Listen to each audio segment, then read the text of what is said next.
Hey, first off, thanks for joining. So this is the third in our series of Impero Talks. Last week, if you were joining us then, we talked about how brands can be creatively brave, but whilst reducing the risk in doing so. And the week before that, we discussed MPD launches, and we were joined by Marketing Director of Union Hand Roasted Coffee and the Managing Editor of Bites at Creative Brief. And today we are talking about Gen Z, and we're looking at that audience in detail, and specifically what resonates with that generation, how they differ from the generation before, and what brands can really do to speak their language and win over what for many brands is this next generation of consumers. So I'm Corris from Impero. We've got Michael, who's Impero's ECD, that will be running you through this presentation. And then we're also joined by Charlotte Wilcox, our strategy director, who will be on hand for a Q&A session at the end. So if you've got any questions throughout that, use the Q&A tab at the bottom of your Zoom video screen, and we'll take those questions and have a quick session at the end. So with that said, I'm going to pass you straight over to Michael. G'day. Right, let me share my screen here and let me know if this is working. How's that? No. No? Good. Oh, hang on. One more button to press, everybody. Stand by. There we go. What about that? Yep. Hey? Brilliant. All right, let's crack straight in. So, as Chris said, we're going to talk about engaging Gen Z today and how to win that next generation of consumers. I'm going to talk about a few things. I'm going to talk about the impact that Generation Z will have on all our worlds, not only as marketers, but also as consumers. And I'm also going to talk about why this is a sort of important discussion right now, as opposed, to be honest, it's probably an important discussion in the last 12 or 18 months, but why it's getting more and more important. And I'm sort of going to show you how center of gravities are created around culture that usually hang around sort of 15 to 25-year-olds, and why millennials, unfortunately, sorry, spoiler alert, are just a little bit uninteresting and uncool just because of the age they're getting to. I'm also going to talk about three things we really know about Gen Z, and I'm trying not to give you the kind of general specific, non-specific insights that create general non-specific sort of bland campaigns, but three things that we think are the most interesting at the moment and we've used to good effect to work. So three sort of insights that maybe you guys can use in your own sort of campaigns and concepts going forward. And then I'm going to leave you with three really quick and easy tactics on how to engage this generation that are certainly not the only ways to do it, but if they're executed correctly, I think that they will work. They have certainly worked for us, and they should work for your brands as well. So just before we start, who am I? I'm the creative director and founder of the agency Impero. And in Impero, we're the creative agency for what we call impatient brands. And what we mean by impatient brands is there's kind of two types of brands in the world. There's brands that win and brands that don't. And we've kind of noticed that brands that win are the brands that do things. So the ones that get out into the world, put work into the world, and just kind of have a healthy impatience about getting shit done, rather than sort of sitting back and keeping stuff in PowerPoint and overthinking things. So we kind of feel we work the best with those brands that have a healthy dose of impatience to grow and to get things happening. And what that has meant, obviously, is if for a brand that wants to grow, is you kind of need a healthy impatience about finding new consumers, constantly finding new consumers to bring into your brand. So whilst it's great to have consumers today, really we've got to be always thinking who will be our consumers tomorrow, and how are we going to grow our brand by bringing more of them into our brand. And it's based on this very, very sort of common theory of the leaky bucket concept. So obviously we all know what the leaky bucket concept is. We're a brand. As a brand, we're a bucket, and we at any one point are full with consumers. But we have natural leaks at the bottom of our bucket. People leave our brand because they get tired of it. They don't buy in our category anymore. They just move country, or they die. There are reasons why we constantly lose consumers every day. And the old adage was, well, let's spend our marketing might about trying to plug the holes of our bucket so nobody ever left.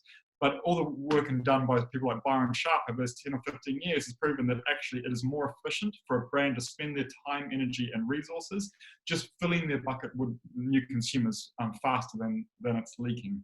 So what that has meant for us as marketers over the last, through our careers, is that as brands, we've always got to be thinking about the next generation of consumers that are going to buy us. Who's going to buy us next? Who's going to be our buyers tomorrow?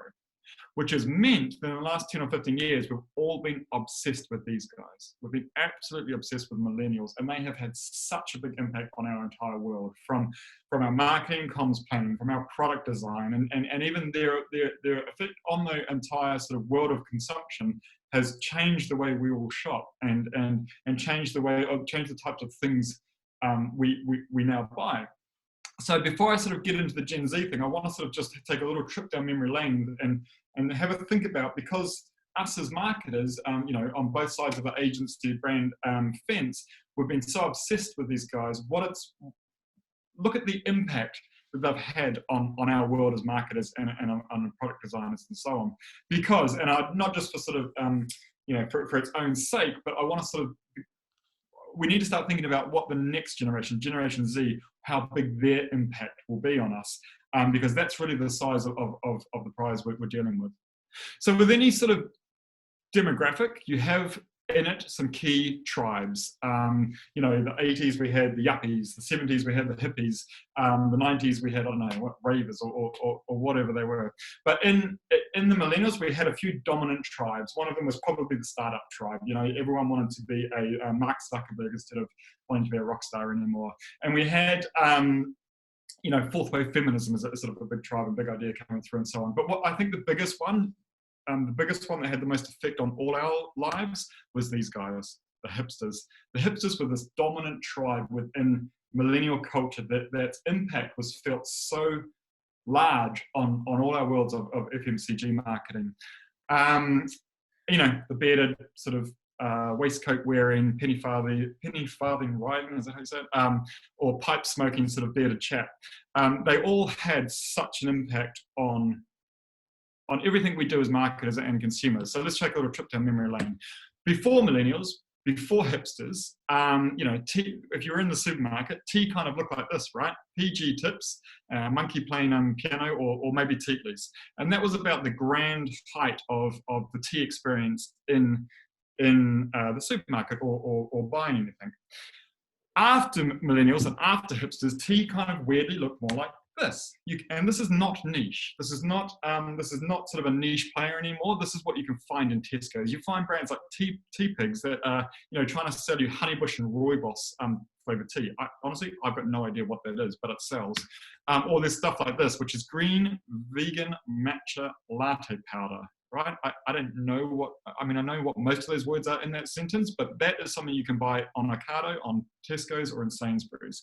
So what happens is you've got this big dominant tribe that's absolutely obsessed with small brands, niche ideas, craft credentials, and whilst it started off as a real niche player, it's now what we find in Tesco. It's now what we find sort of on the tea aisle in the supermarkets. So as we sort of go through and think about Generation Z, there will be some dominant tribes that come through, and they will not only they will start off niche, but they will end up us affecting everything we do as marketers. If we walk a little bit further in the supermarket, juice before millennials or before hipsters was basically orange juice, apple juice, and you had the grand choice of pulp or no pulp. Well, after millennials, it looks more like this. So this is delicious, nutritious charcoal juice, everybody. Everybody loves a bit of charcoal in their juice. This will cost you £6. And again, not niche. This is what you find in everyday cafes. This type of juice that is chlorophyll H2O, which is basically just algae water. So that sounds delicious. Or my personal favorite, this is Ripple pea milk. So before millennials and before hipsters, we had to worry about how to remove pulp or keep pulp in orange juice.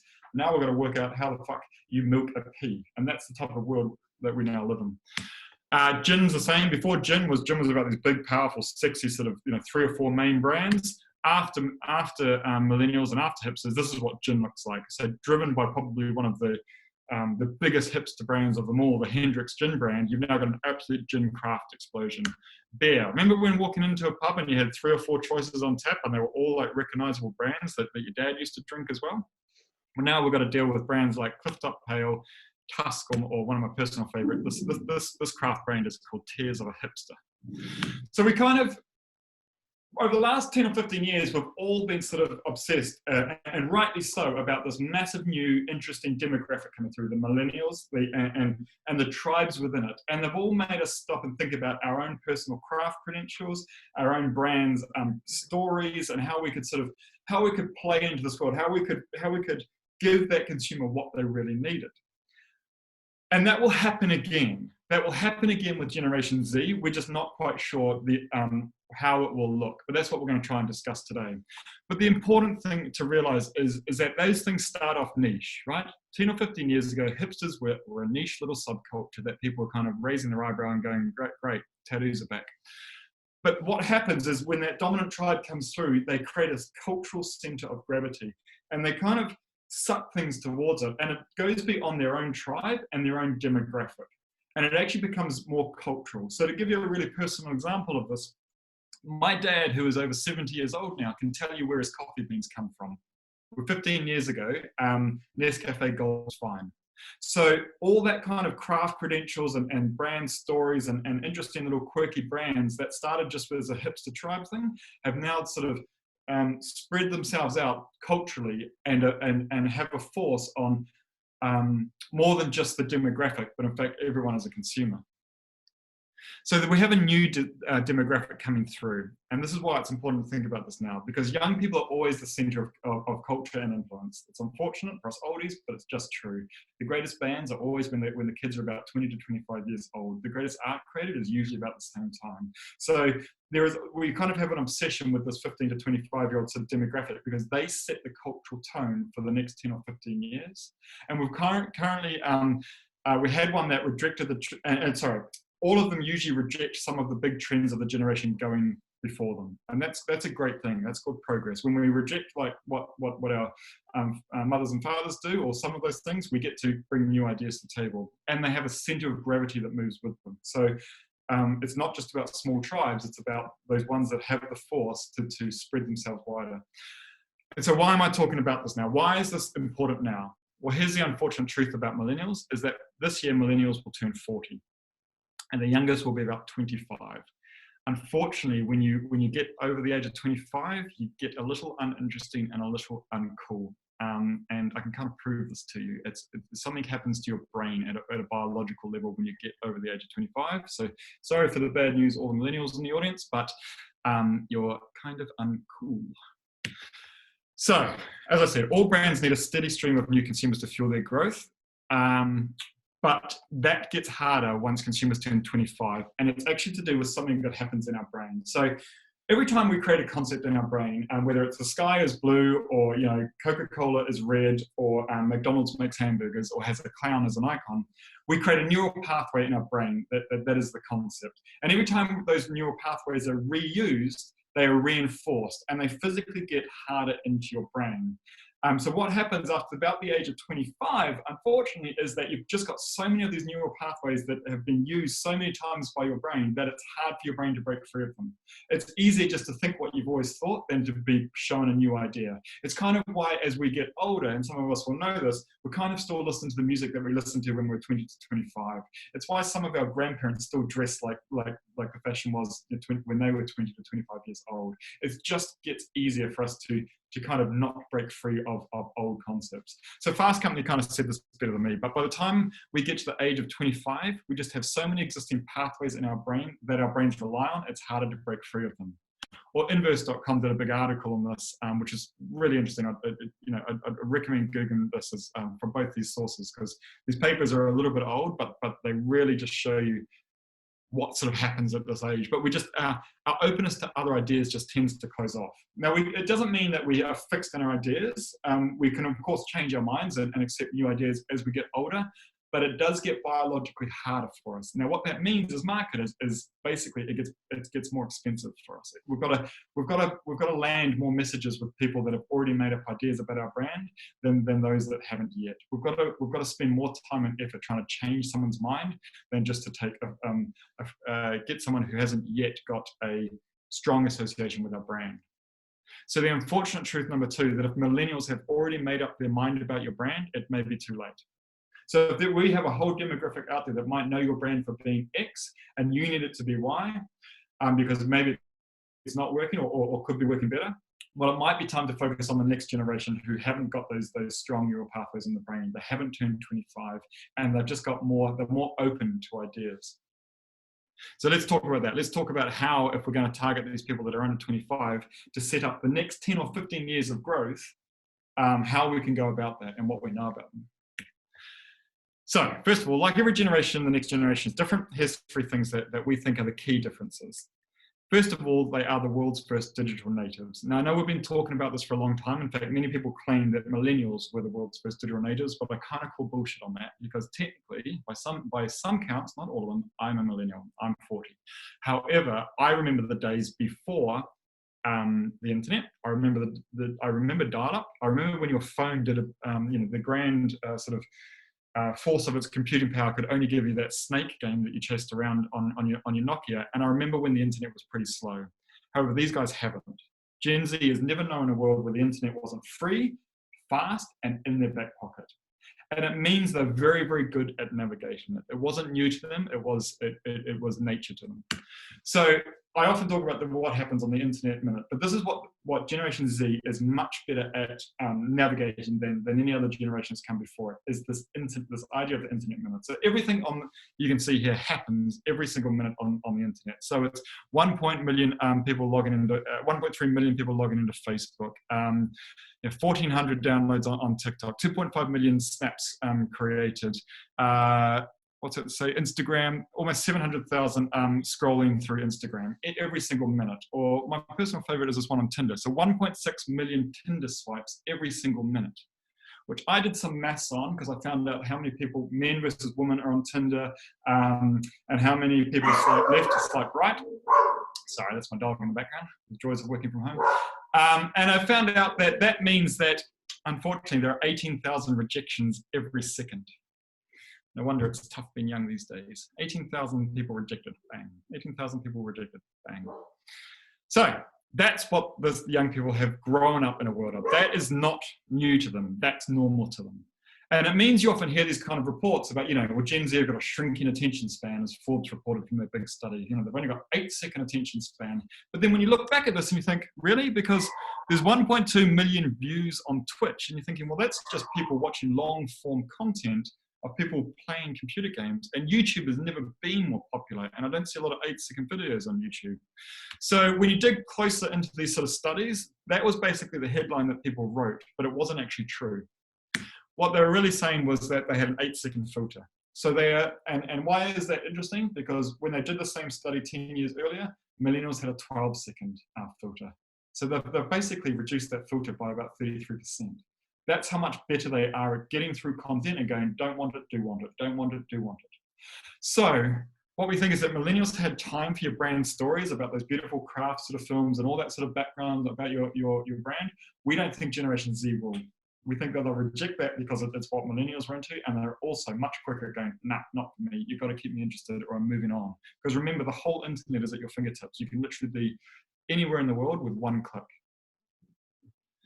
The second thing that we think is really interesting is that they like brands. Imagine that, right? That's back. So this is an audience much more attuned to how brands work in the world, and much more willing to build their own personal branding off the back of large brands, which is great for us as marketers, because for the last 10 or 15 years, we kind of had this reverse branding trend where, hipsters and millennials were much more into niche brands, small craft stories, little local suppliers and so on. Very into that sort of idea, which is great. And I'm not sort of putting the boot into them, because I'm so happy that we have all that choice when you go into the supermarket from all these local suppliers. However, they kind of had an aversion to the big established corporate brands.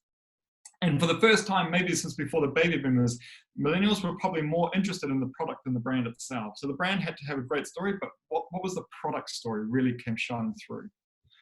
But that's starting to turn back with Gen Z. They're starting to reject that idea as well. And I think the best example of that is High Snobiety, did a big study into Gen Z and about what drives them.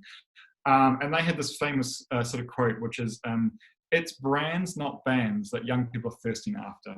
And this comes about because Right now, like when, if I hark back to my own childhood, when I was young, a new band put an album out, you had to know about it. It had to travel all the way to New Zealand, so that took a while, and you had to go up to the shop and spend your $30 on it just to get it. And so it had value in the world. I had the CD, you didn't, so there was some way I could build my own personal brand on it. However, we live in a world now where content is ubiquitous, it's free, and it's right at your fingertips. So everyone can watch Netflix and everyone gets the exact same show at the same time. When Kanye West drops a new album, the whole world gets it at the exact same time on Spotify, and you don't really have to pay for it because you're already paying them the monthly fee. So there's not as much value in music and those other sort of art and cultural touch points, but there is still in brands, because brands like streetwear brands, what you wear, the logo that's on your back, and the reason why more and more of us are quite happy to walk around with massive Nike ticks all over us is because the kids are basically saying, well, that's how I identify myself. So it's brands, not bands. So they have a very sort of knowing relationship with brands, and it's not an averse one like the millennials had, which is great for us as marketers. And the third thing to sort of think about is that whilst they're super brand literate, they need brands to inspire them, not reflect them. So we had this kind of trend of the last 10 or 15 years where all of us massive brands had to go off and sort of go, well, what's our craft and heritage story? Please, I hope we were started in a garage by a couple of bearded blokes. Can we put someone in an apron for a photo shoot next to our plant? How are we going to tell our craft and credential story? And the truth was, it was kind of a stretch of the truth, right? That was hard for us as sort of big FMCG brands to compete against the little players because that was their authentic story. And for us, it wasn't as authentic. But now, and that's because millennials really like brands that reflected their own values. So I like to forage in the local park for my salad. I like to know about my coffee beans and so on. I need a brand to reflect that in me. However, Gen Z, we think, don't. We think what Gen Z needs is brands to inspire them. And I think you can see that when, you think about that Pepsi ad that was made about 12 months ago, I think now, where, Pepsi basically had these kind of bland insights. Young people are into influencers and they're into world peace. Why don't we make an ad about an influencer who's all about world peace? And it's a complete utter flop because the brand is just trying to reflect their own values and it's not showing them anything new or interesting or challenging. So if we're going to peddle old ideas, we're not going to be able to engage with this generation. If we just try and reflect them, we've got to do more. We've got to prove that we're worthy of their attention. And I want to give you an example, I want to talk about one brand in particular just for a second, which is the Supreme skate brand, and about the effect I think that they have had on Generation Z and probably one of the dominant tribes that's going to come through, which is kind of the street culture tribe, which is all about streetwear, street sports like skateboarding and so on, and rap music and so on. And I think one of the sort of archetypes of this sort of, and one of the most influential brands within this tribe was Supreme. Now, granted, I wrote this talk about 12 months ago, and they were probably more influential then. They were probably right at the peak of their powers, but in places like London, where they're possibly coming off their peak a little bit, they've got to think of ways to reinvent themselves. But globally, if we take the global view, then brands like Supreme are still capturing the sort of cultural hearts and minds. Now, what they have done as a brand is they have baked newness into their fashion brand. So it all started about 15 or 20 years ago when they were just a small one-shop skatewear brand in New York. And they wanted to make some skateboarding shoes, but they couldn't afford to do it on their own. They couldn't just go out and make the shoes because obviously making a t-shirt is quite cheap. Making a pair of shoes is pretty intensive. So they called up Vans, the famous Californian skate brand, and basically said to Vans, look, I would like to make some shoes. We can't afford to do them. How about you guys make them and we'll co-brand them? So they'll be Supreme and Vans shoes. And Vans were like, yeah, sure, whatever. You're a small shop. What's the worst that can happen? And Vans said, so how many thousands do you want? And where's your warehouse? We'll deliver them over there. And Supreme turned around and said, we've got one shop, we don't have a warehouse, and we can't afford to buy thousands of them. So how about we just make a small run of about 500, and we'll just put them in our shop, and we'll sell them over 2 or 3 weeks. And so that's what they did. They made a small run of these of this collaboration between Vans and Supreme to make this one shoe, or these 500 pairs of shoe in New York. And what they did is they went around and told their audience. Supreme went around and told all the kids that were shopping in their shops, going, look, we've got some shoes coming in from Vans. There's only a limited number of them. They're going to be here next Thursday, so maybe come down in the week after and grab a pair if you want some. And when they turned up to that shop on Thursday morning, there was a line of kids around the corner, all lining up, and they sold out within the first 10 minutes. And Supreme thought, now that's interesting. So what they have done since then is every Thursday around the world, they do a collaboration with a different brand. And they've done plenty with Nike. They've done it with APC. They've done it with Louis Vuitton. That's the kind of credibility they've now got. And, you could buy a Supreme Louis Vuitton hoodie for, I think, 250 or 300 quid when it first came out. They're now about £9,000 if you want one on eBay. So they have this absolute sort of, they're built into their business model, the idea to stay one step ahead of young people the whole time. They're built into their business model to constantly have something new to talk about every Thursday as they drop something new. And those drops, they're pretty much hidden before they're released. So sometimes they might drop something as big as Supreme and Louis Vuitton. Other times they might sort of just do an air horn or they've literally done a brick that was implanted with Supreme and kids were lining up around the corner for it. Because there's that exclusivity around it and there's always something new for them to talk about. They're not just reflecting Generation Z. They're not just reflecting the kids that want to buy them. They're staying one step ahead and sort of pulling from the front. And it's not just these small brands like Supreme, although I say small, they're now a global phenomenon. Other fashion brands, and I often looked at fashion brands when we're looking at next generations because fashion brands have built into their ability to sort of have to stay one step ahead of the curve to be relevant. But here's a really common article on Highsnobiety magazine, which is the online magazine, which, by the way, if you want to sort of stay up with Gen Z and what's thought of as culturally cool and interesting, I'd recommend going to Highsnobiety to read about it. So this is a really common article. It says the 28 best sneakers releasing this week and where to buy them from. So it's not saying the only 28 sneakers, it's saying the best 28 sneakers. And this is an article that they'll produce every week or every few days about how many different trainers have been released. When I looked at this article, 14 were Nike, 10 were Adidas, and 1 were Puma. So you have baked into now larger brands such as Nike and Adidas this ability to always create something new and keep the kids interested. Where back in my day, it was like one pair of Air Jordans would come out a year and you have to wait next year for the next release. Now they're releasing them as many as 14 or 15 or 20 pairs a week. So now that we know that these guys are brand literate, they're into brands, but they can navigate their way through brands and content much faster than anyone else. And they need brands to stay one step ahead of them. I'll give you 3 of these, as I said at the start, I'll give you 3 really sort of easy tactics that you can start to use in your outings as marketers to try and engage with them. And as I say, they're not the only 3, but these 3 are sort of, we've proven them to work across multiple brands. So the first thing to do is to think, let me just get my mouse back here, is get weird. Our advice to people is to get a little weird. And it goes back to this. It goes back to everything that happens on the internet every single minute. I'm not sure if you've been on the internet lately, but it is a goddamn weird place. There is some weird ass stuff happening on the internet. Even if you go to new platforms that are exploding like TikTok, you can look at it and go, really? What the hell's going on here? And it takes you a few minutes to truly understand what's happening. It is really just, it is a place where anything goes and you can find anything that interests you. I mean, I remember that there was, in the early days of the internet, there was a Facebook page that posted the same picture of Knight Rider eating a club sandwich at the same time every single day. It had 250,000 followers. So literally there is an audience for anything online because it's such a sort of weird and interesting place. Now, as the brand, we've got a choice. We can go, well, I want to sort of compete with all that weird and crazy stuff that's on the internet with this really beautiful film that I spent, all this money on about our own brand heritage story, and see if that cuts through. Spoiler, usually doesn't.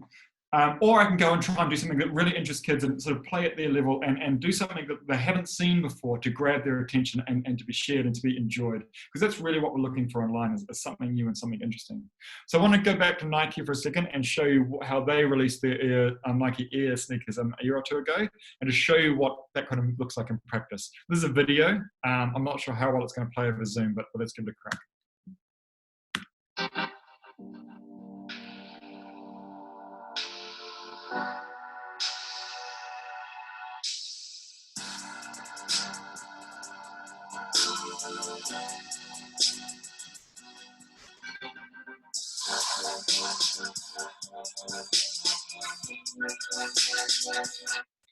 So I'm not sure how well that played, but the takeout from it is it's weird.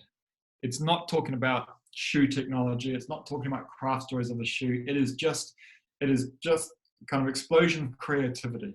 And what they're really embracing there is internet culture and the idea that the internet itself has its own look and feel, and it has its own sort of weird sort of cultural aesthetics and ideas. And if you look at that slide there, these are some screenshots from it. I mean, this is advertising a brand new sneaker that costs upward of £100. And they've got a guy in a massive air suit, and they've got a guy, someone with bubble wrap and a headband around their foot, and they've got this kind of crazy 90s aesthetic.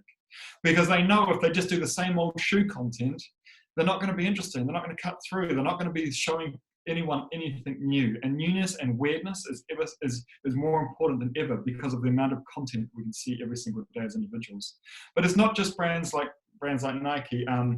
I'm sure you guys have come across Klarna, the sort of a financial product where people can get instant credit.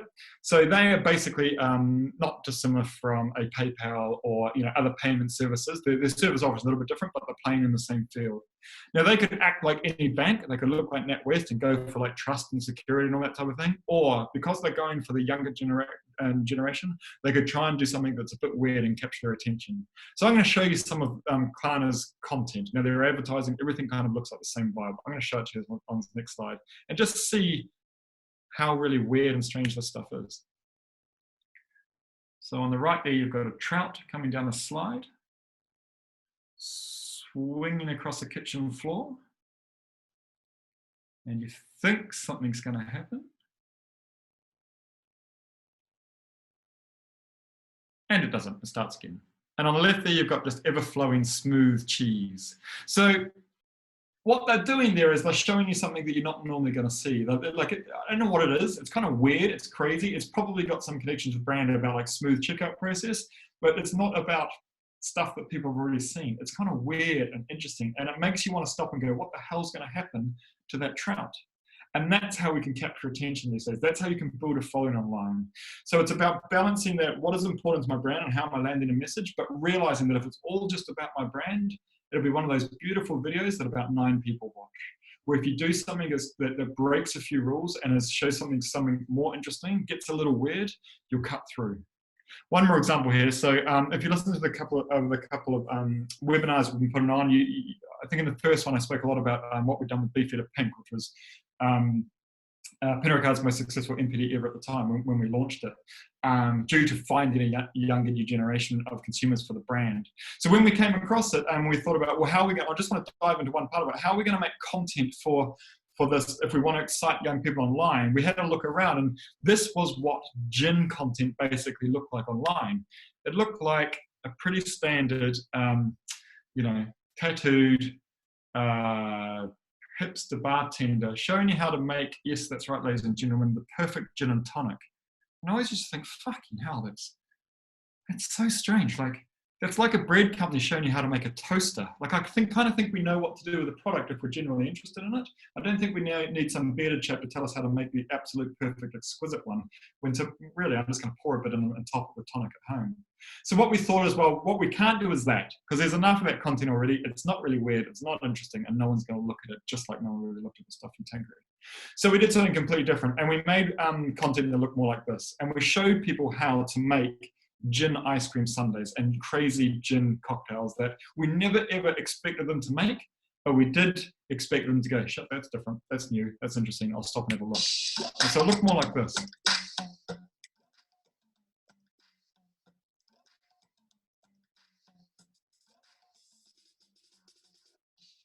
So as you see there, it's not playing on craft or heritage shoes, it's just trying to be a little bit highly visual, a little bit weird, and a little bit new, so people would actually go, I actually want to see that, rather than yet another video of how to make a gin and tonic.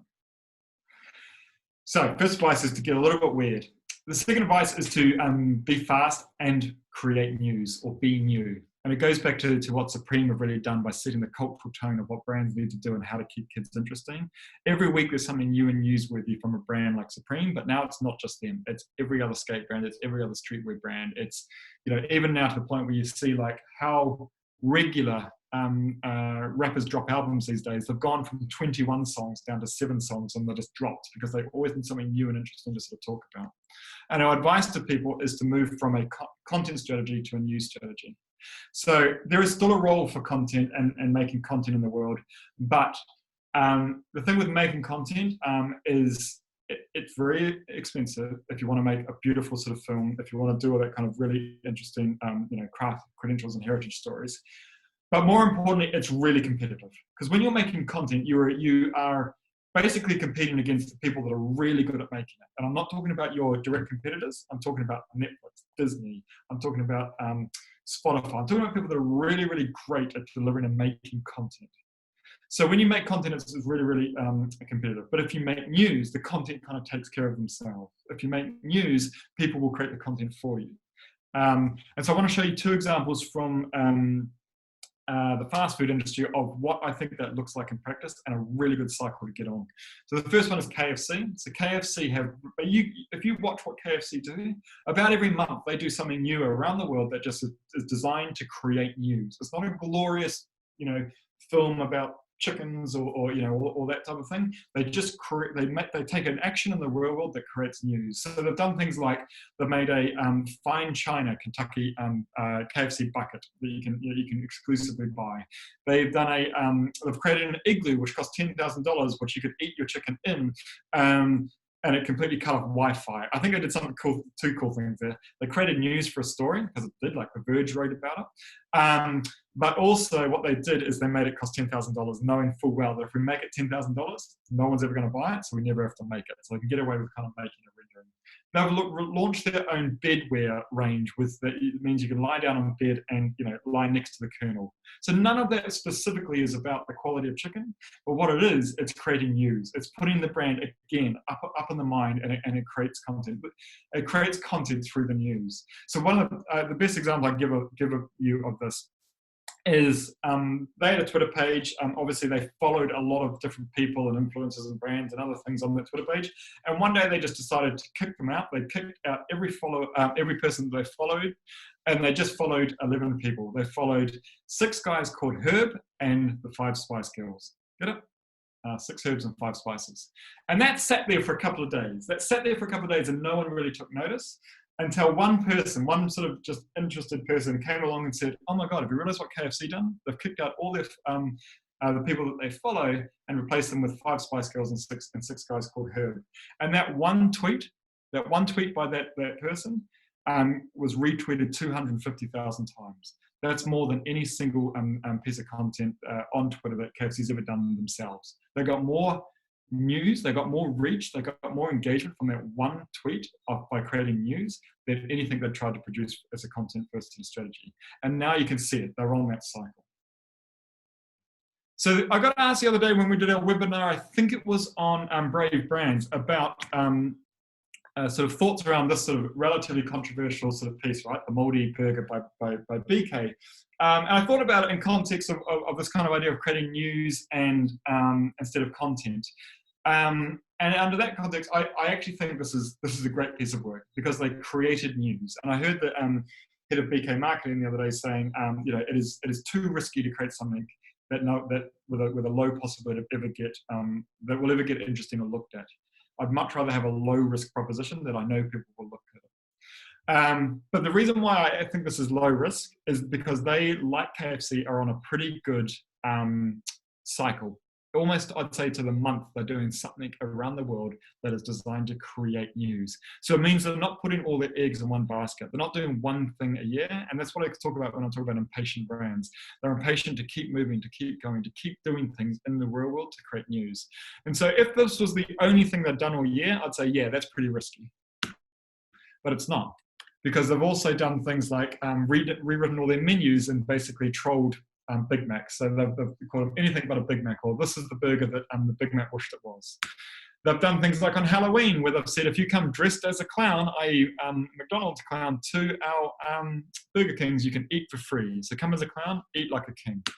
They've done things where you can, for a limited time, you can order a Whopper sandwich for 1 cent from their app, the catch being that you've got to do it from inside a McDonald's restaurant. So they kind of troll McDonald's, and you can see that that makes the news. So that's what I talk about. That's news, not content. They've done things like they've publicly proposed to McDonald's to say, look, let's make a McWhopper. McDonald's turned them down, which created an even bigger story. And more recently, they've done this thing where obviously you've probably seen it, where every single ad in the last year, supposedly, they've hid a Big Mac behind the Whopper to prove how much bigger and much value the Whopper is over a Big Mac, and then they've released the film. So whilst that is content, it's got news at its heart. So because they do all those things, I think what they are is they have de-risked their proposition. They've de-risked their trolling of McDonald's because they're on that kind of news cycle. The third thing, which I hope is sort of interesting and something that we can all put in practice, is be relatable, authentically so. But I think the word authentic has been sort of skewed a little bit over the last 10 or 15 years. Because when we talked about being authentic as brands, we often thought that meant to look like these chaps. We needed beards, we needed aprons, we needed to start in a garage. But I don't think that's what authenticity really means, and I don't think it matters as much as everyone thinks it does. I don't think we need the hipster craft story, because that was kind of us being inauthentic as big brands anyway. I think what we need is just to know who we are as a brand. And I think the best example of this is IKEA. I think IKEA are great. They seem to always be talking to the next generation. They seem to always be bringing new consumers in, but they never once started talking about hipsters or where their wood came from or the quality of their products or something. What they talked about was like, we're kind of a cool, fun brand. So they were always authentic to themselves. And I think that's what I mean when this word got skewed. I think we kind of thought that authentic meant we all had to be hipsters, but it doesn't. It means we need to know who we are and have a voice in the world of who we are. And that doesn't need to be about craft and just reflection of the consumer. So the example I want to give you is a TV commercial piece of content from the brand called Oasis. Again, I'm sorry if this doesn't play that well, but I think this is kind of Oasis trolling hipster brands, and it's working to great effect to bring young people into the brand. So let me play this video for you. Everyone is different, but can we rely on experts to unite people when a fruity drinks brand could obviously do a better job? Says drink together. Yes, it does, mate. Shall we? Yeah, well, for what, we just share a bottle? Why don't you go first? No, in fact, let me go first. Oh, right. Imagine if a single bottle could be enjoyed by two people. From the same bottle at the same time. So we've got to drink from it together. Together? Are you okay with them?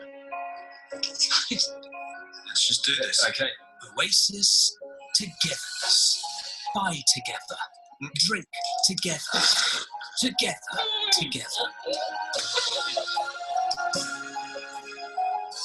Harmony. Just a few billion sales away. Not in shops, doesn't fit on shelves.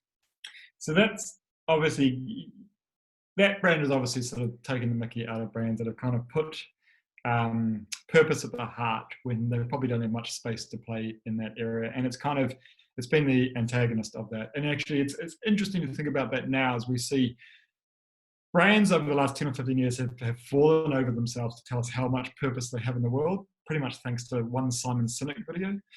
But as we head into this kind of weird situation of COVID, you kind of see how much of it was just a thin veneer. So I think brands like Barber making surgical gowns, I think brands like LMVH and Pernod Ricard turning their alcohol facilities into hand sanitizer is kind of putting their purpose where their mouth is. But I think people like Virgin Airlines, who's gone about saying that his staff is more important than his customers for the last 15 years, and then the first thing he does is he asks them all to take a 2-month pay cut. So they're not that important, are they, Richard? So I kind of think the gig's up a little bit on that. And I think what I mean by being an authentic brand is Oasis doesn't need to try and save the world's problems. Like, they can leave that to Coke if Coke really want to take on that mantle. What they need to do is have an authentic tone of voice, and that is a consistent tone of voice, and that is something that is interesting to young people. And Oasis is doing really well. So not every brand needs to save the world. We just need to know who we are and what we offer consumers, whether that be some light humour at the other end of the scale.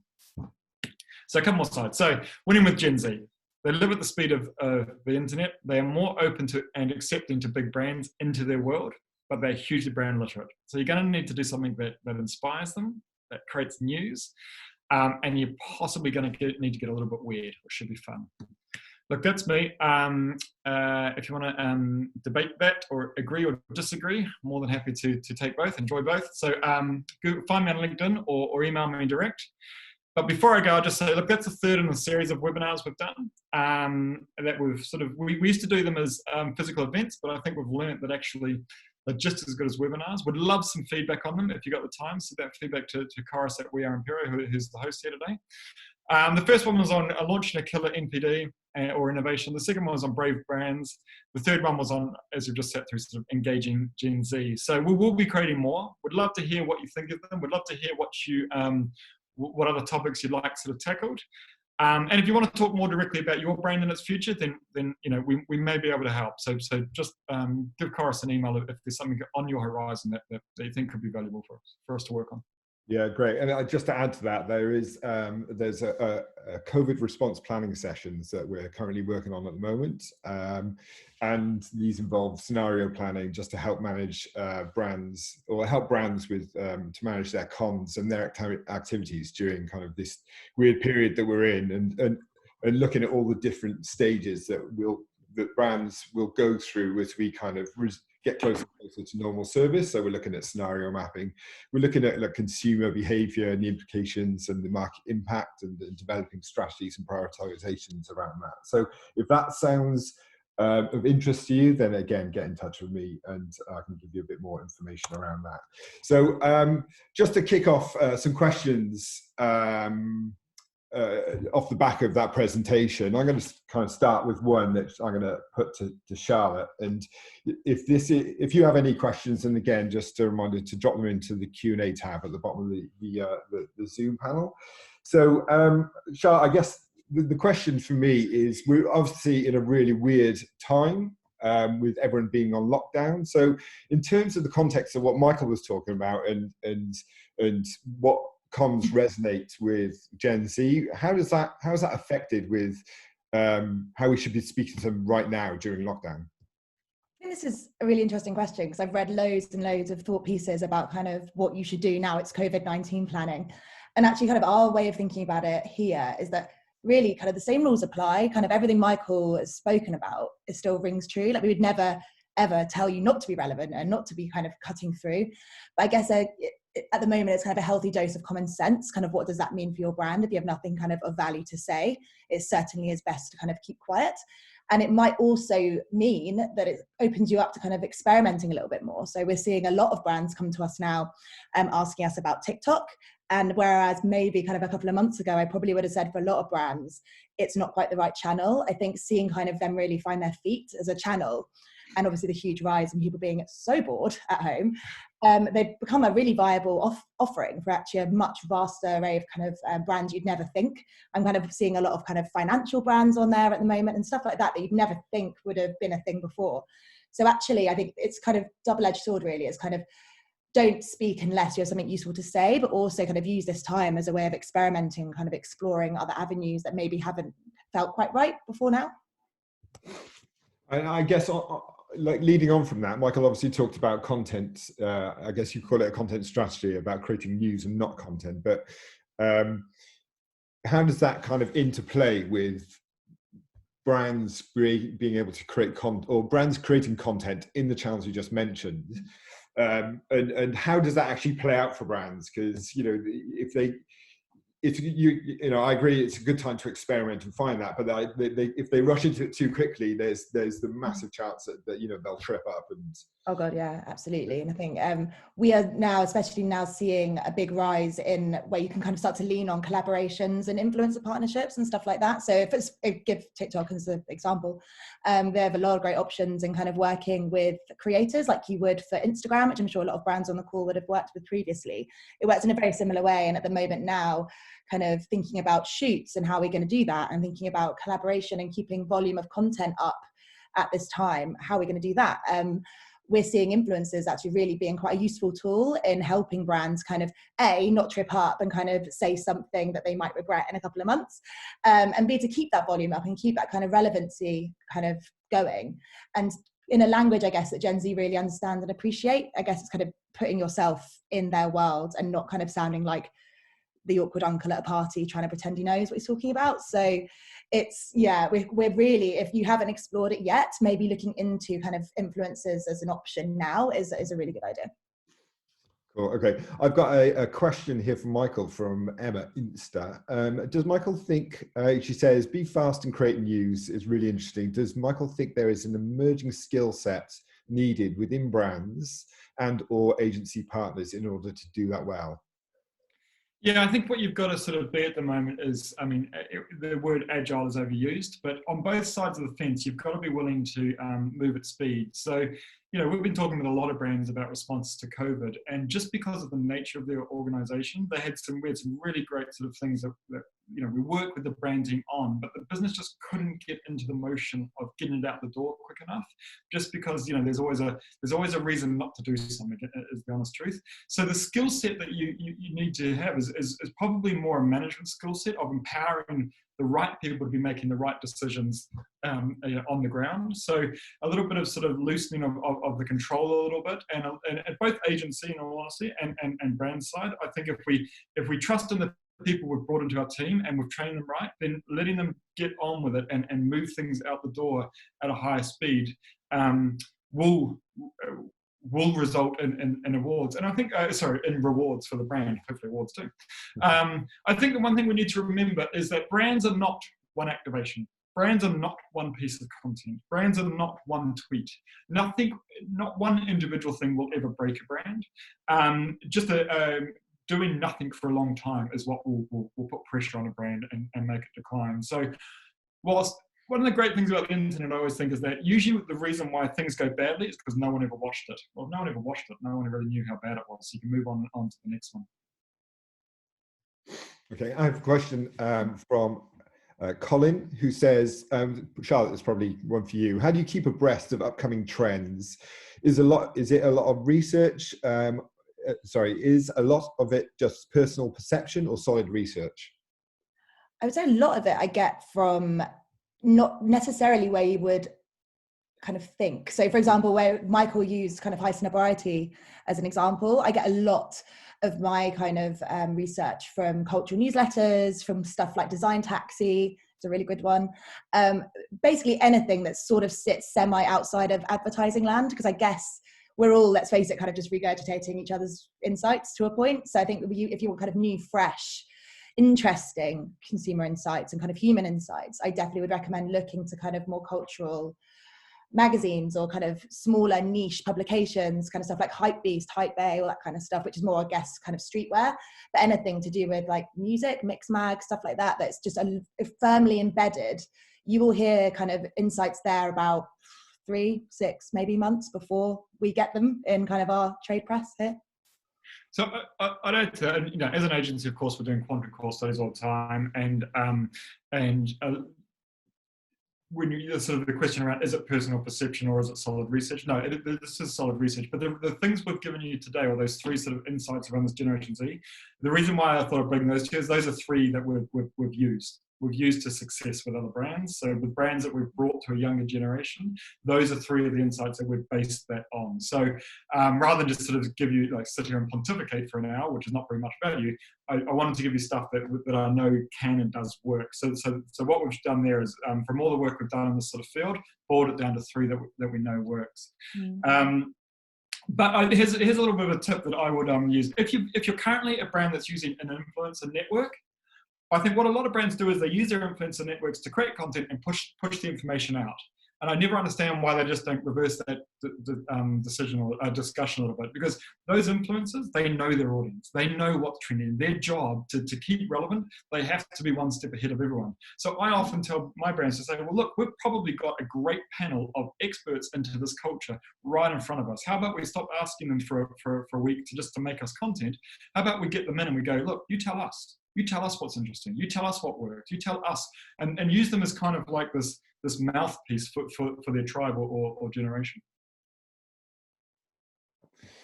Great. We've got another question here from Tom. He says, with Gen Z being the digital natives that they are, how do you think this will affect the split in spend of programmatic digital versus traditional verticals, e.g. out of home? How will it affect it? Well, I mean, I don't necessarily think it's a binary choice. In all honesty, I think it's a false binary created by agencies.